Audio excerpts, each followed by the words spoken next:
My boyfriend said I was being dramatic about his female best friend, until I showed him the text where she said she's just waiting for us to break up. For 6 months, I'd been trying to explain that Veronica made me uncomfortable.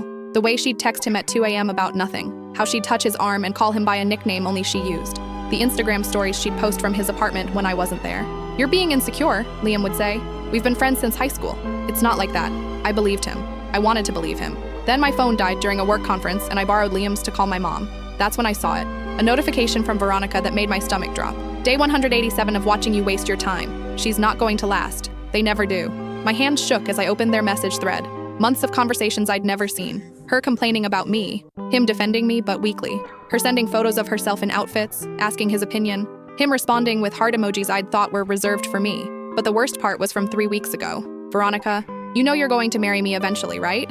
We're inevitable." "Liam, stop. I'm with her now." "Veronica, for now. But I'm patient. I've waited this long." He'd never told me about that message.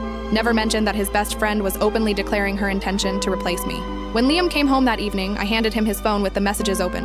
"I can explain," he started. "Explain what?" I asked, surprisingly calm. "That your best friend thinks you two are endgame? That she's counting down the days until we break up?" His face went pale. "It's not like that. She's just going through a breakup. She's emotional." "This is from 6 months ago," I said. "Her breakup was last month." He had no response to that. I spent the next week at my sister's place, thinking Liam would realize how toxic Veronica was. Instead, he sent me paragraphs about how I was overreacting, how I was trying to isolate him from his friends. Then Veronica posted a photo, her and Liam at the restaurant where we'd had our first date. Caption, "Some traditions are worth keeping." I blocked them both. 2 months later, I was rebuilding. New apartment, new routines, new confidence. I'd started seeing someone casual. Nothing serious, just testing the waters again. That's when my sister called. "You need to see this," she said, her voice strange. She sent me a link to a wedding website, Liam and Veronica's wedding website. The date was set for 6 months out. Their love story section claimed they'd been secretly in love for years, but timing was never right until recently. I felt sick. Then I felt angry. Then I felt something else entirely. Because buried in their photo gallery was a picture that made everything click into place. Liam and Veronica at a restaurant, dated 8 months ago. 2 months before Liam and I even started dating. I zoomed in on the background. There was a ring box on the table. My sister's voice pulled me back. "There's more. Check your email. Someone sent you something." In my inbox was a message from an unknown sender.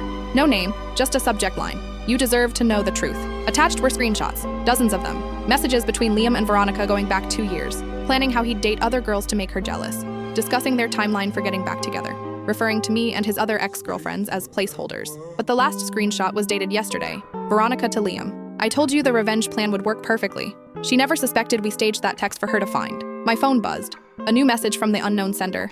"We need to talk. I'm ex-girlfriend number 3, and I think they did this to all of us." I couldn't fit what happens next in this short video. Watch the rest down below.